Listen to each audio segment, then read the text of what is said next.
اللہ تعالیٰ کو یاد کرنا خوبصورت ترین کاموں میں سے ایک کام ہے، بہترین عبادات میں سے ایک عبادت ہے۔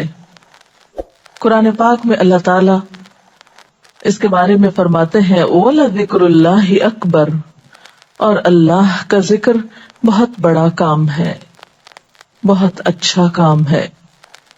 حقیقت یہ ہے کہ انسان جس چیز سے محبت کرتا ہے اس کو ضرور یاد کرتا ہے، اس کا ذکر کرتا ہے، دل ہی دل میں بھی اور زبان سے بھی، کیونکہ جس چیز کی محبت انسان کے دل میں ہوتی ہے وہ چیز زبان پر آ کر رہتی ہے۔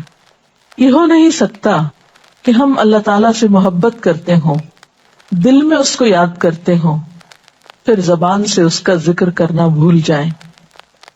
ذکر الہی تو بندہ مومن کی زندگی میں غیر محسوس طریقے سے شامل ہو جاتا ہے، اس کی اس طرح عادت ہو جاتی ہے کہ انسان اٹھتے بیٹھتے چلتے پھرتے تنہائی میں سب کے بیچ میں بیٹھ کر اپنے رب کو یاد کرتا رہتا ہے، دل ہی دل میں یا زیر لب وہ اپنے رب کو کسی حال میں بھی نہیں بھولتا۔ اور بھولے بھی کیوں؟ اس لیے کہ اس کی ذات پر رب کے احسانات ہر ایک سے بڑھ کر ہیں، اس کی نگاہیں ہر طرف رب کے کمالات دیکھتی ہیں، وہ ہر طرف رب کی نعمتوں کو دیکھ کر سرشار ہوتا رہتا ہے۔ وہ جس طرف بھی نظر اٹھاتا ہے وہیں اس کو رب کی قدرت اور تخلیق نظر آتی ہے، اپنے سامنے دائیں بائیں اوپر نیچے ہر طرف زمین آسمان جو کچھ بھی بنا ہوا ہے، جو کچھ بھی پھیلا ہوا ہے وہ سب اس کے رب کا بنایا ہوا ہے، پھر وہ اس رب کو کیسے بھلا سکتا ہے۔ قرآن پاک میں اہل ایمان کو ذکر کرنے کی تلقین کی گئی ہے۔ اللہ سبحانہ وتعالیٰ فرماتے ہیں فَاذْكُرُونِي أَذْكُرْكُمْ، تم مجھے یاد کرو، تم میرا ذکر کرو، میں تمہیں یاد کروں گا۔ ایک اور جگہ پر فرمایا وَاذْكُرْ رَبَّكَ فِي نَفْسِكَ تَضَرُّعًا وَخِيفَةً وَدُونَ الْجَهْرِ مِنَ الْقَوْلِ بِالْغُدُوِّ وَالْآصَالِ وَلَا تَكُن مِّنَ الْغَافِلِينَ، اور اپنے پروردگار کو دل ہی دل میں عاجزی اور خوف کے ساتھ اور آہستہ آواز سے صبح و شام یاد کرتے رہو، اور دیکھنا غافل نہ ہونا، یعنی رب کی یاد سے کبھی بھی غفلت اختیار نہ کرنا۔ ایک اور جگہ پر فرمایا وَاذْكُرُوا اللَّهَ كَثِيرًا لَعَلَّكُمْ تُفْلِحُونَ، اور اللہ کا ذکر کرو کثرت کے ساتھ، بہت زیادہ۔ کیوں؟ لعلکم تفلحون، تاکہ تم فلاح پاؤ، کامیاب ہو جاؤ۔ اس سے پتہ چلتا ہے کہ اللہ تعالیٰ کو یاد کرنا کامیابی کی علامت ہے، اللہ کے ذکر میں کامیابی کی ضمانت ہے۔ مومن مردوں اور عورتوں کی صفت قرآن پاک میں یہی بیان کی گئی ہے کہ وہ بہت زیادہ اللہ کا ذکر کرنے والے ہوتے ہیں۔ سورۃ الاحزاب میں آتا ہے وَالذَّاكِرِينَ اللَّهَ كَثِيرًا وَالذَّاكِرَاتِ، اور اللہ کا ذکر کرنے والے مرد اور اللہ کا ذکر کرنے والی عورتیں جو کثرت سے اللہ کا ذکر کرتے ہیں۔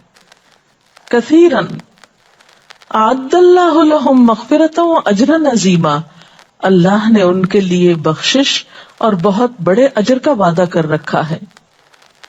اور پھر یہ کہ ذکر کرنے کے لیے کوئی خاص وقت مقرر نہیں، انسان ہر حال میں ذکر کر سکتا ہے، ہر وقت میں ذکر کر سکتا ہے۔ نبی صلی اللہ علیہ وسلم کے بارے میں آتا ہے کان یذکر اللہ فی کل احیانہ، آپ ہر وقت میں یعنی ہر قسم کے وقت میں، دن میں یا رات میں، صبح میں یا شام میں اللہ کا ذکر کیا کرتے تھے۔ حدیث پاک میں آتا ہے، حضرت ابو موسیٰ اشعری سے روایت ہے مثل الذی یذکر ربہ والذی لا یذکرہ مثل الحی والمیت، رواہ البخاری۔ آپ صلی اللہ علیہ وسلم نے فرمایا اس شخص کی مثال جو اپنے رب کا ذکر کرتا ہے زندہ انسان کی طرح ہے، اور اس کی مثال جو اپنے رب کا ذکر نہیں کرتا مردہ شخص کی طرح ہے۔ گویا ذکر کرنے والا اور نہ کرنے والا، ان دونوں کے درمیان اتنا ہی فرق ہے جتنا ایک زندہ اور مردہ انسان میں فرق ہوتا ہے. اور یہ فرق کتنا بڑا ہے. یعنی انسان تو وہی ہوتا ہے، لیکن زندہ انسان میں اور مردہ انسان میں زندگی اور موت کا فرق ہے. بالکل اسی طرح جو شخص اپنے رب کو یاد کرتا ہے، اس کا ذکر کرتا ہے، اس کے اندر ایک زندگی ہے، اس کے اندر ایک خاص خوشی ہوتی ہے، اطمینان ہوتا ہے. اور وہ جو نہیں کرتا، اس کا دل مردہ ہوتا ہے، اس کے اندر زندگی کی کوئی امنگ نہیں ہوتی. ایک اور حدیث میں آتا ہے، نبی صلی اللہ علیہ وسلم نے فرمایا، اللہ تعالیٰ فرماتا ہے، میں اپنے بندے کے خیال کے مطابق ہوتا ہوں یا خیال کے ساتھ ہوتا ہوں. جو خیال وہ میرے بارے میں رکھتا ہے میں اسی کے مطابق اس کے ساتھ معاملہ کرتا ہوں، اور میں اس کے ساتھ ہوتا ہوں جب وہ مجھے یاد کرتا ہے. گویا ذکر کرنے والے اللہ کی مدد کے مستحق ہوتے ہیں. یعنی اللہ ایسے بندوں کے ساتھ ہوتا ہے جو ذکر کرتے رہتے ہیں. اگر وہ مجھ کو اپنے دل میں یاد کرتا ہے تو میں بھی اس کو اپنے دل میں یاد کرتا ہوں. اور اگر وہ مجھے کسی جماعت میں بیٹھ کے یعنی کسی گروپ میں یعنی پبلک میں بیٹھ کے یاد کرتا ہے تو میں اس کو اس سے بہتر جماعت میں یاد کرتا ہوں، یعنی فرشتوں کی جماعت میں یاد کرتا ہوں. تو گویا فاذکرونی اذکرکم، تم مجھے یاد رکھو میں تمہیں یاد رکھوں گا. تو جو شخص بھی یہ چاہتا ہو کہ اللہ تعالیٰ اس کو یاد رکھے، اس کی مشکل میں اس کی مدد کرے، تو اس کے لیے کیا ضروری ہے کہ پھر وہ ذکر کرتا رہے. اور ذکر تمام عبادات کو خوبصورت بناتا ہے. مثلا روزہ رکھنا ایک عبادت ہے، لیکن جس روزے میں ذکر الہی ہو اس کا اجر و ثواب کئی گنا بڑھ جائے گا. حج ایک عبادت ہے بذات خود، حج کا سفر ایک عبادت ہے، لیکن اس سفر میں انسان اگر ذکر الہی کرتا رہے تو اسی حج کا ثواب کئی گنا بڑھ جائے گا. اور نماز تو سراسر ہے ہی اللہ کی یاد کا نام. اقم الصلاۃ لذکری، نماز قائم کرو میری یاد کے لیے. اللہ کے ذکر کا بہترین طریقہ ہے. ایک اور موقع پر آپ صلی اللہ علیہ وسلم سے جب یہ پوچھا گیا کہ سب سے اچھی نماز کس کی، سب سے اچھا روزہ کس کا، سب سے اچھا حج کس کا، سب سے اچھا مجاہد کون، تو آپ صلی اللہ علیہ وسلم نے ہر بار یہی جواب دیا کہ جو اپنے ان کاموں میں ذکر الہی کثرت کے ساتھ کرے. اور ذکر کرنے والے ہر میدان میں آگے نکل جاتے ہیں. حدیث پاک میں آتا ہے نبی صلی اللہ علیہ وسلم نے فرمایا، مفردون سبقت لے گئے. لوگوں نے پوچھا کہ یہ مفردون کون ہیں؟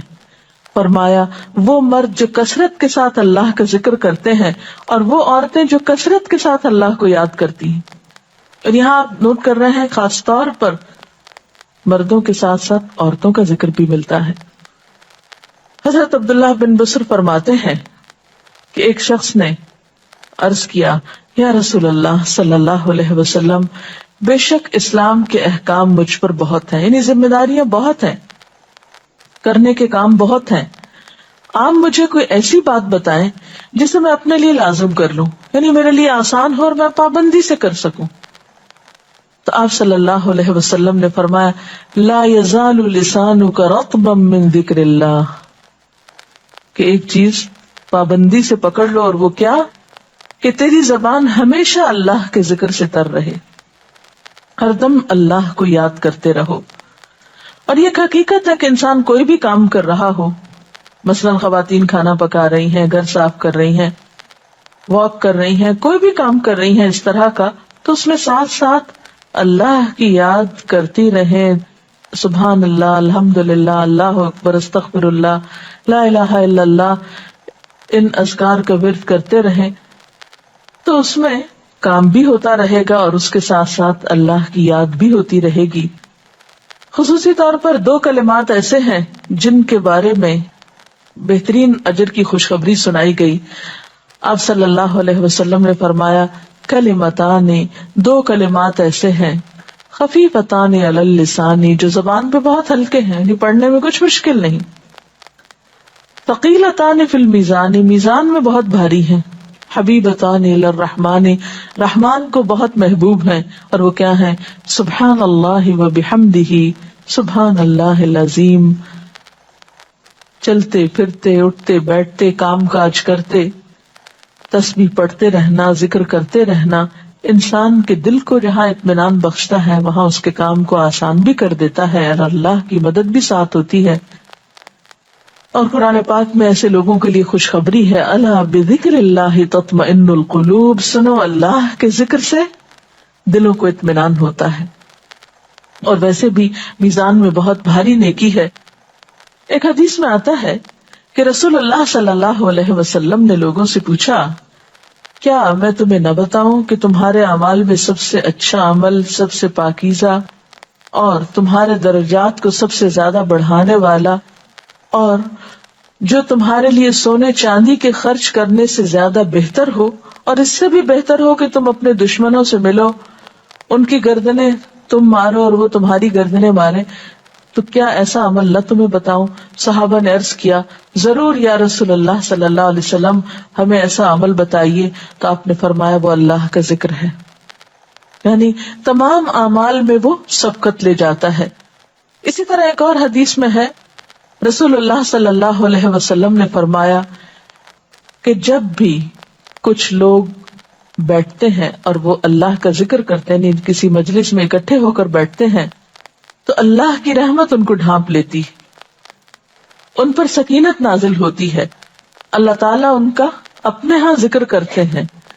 گویا اکیلے بھی ذکر کیا جا سکتا ہے اور کسی مجلس میں اکٹھے بیٹھ کر بھی، پھر اسی طرح صبح و شام بھی، جیسا کہ قرآن پاک میں آتا ہے، وَسَبِّحْ بِحَمْدِ رَبِّكَ قَبْلَ طُلُوعِ الشَّمْسِ وَقَبْلَ غُرُوبِهَا، اپنے رب کی تسبیح بیان کرو سورج نکلنے سے پہلے اور اس کے غروب ہونے سے پہلے۔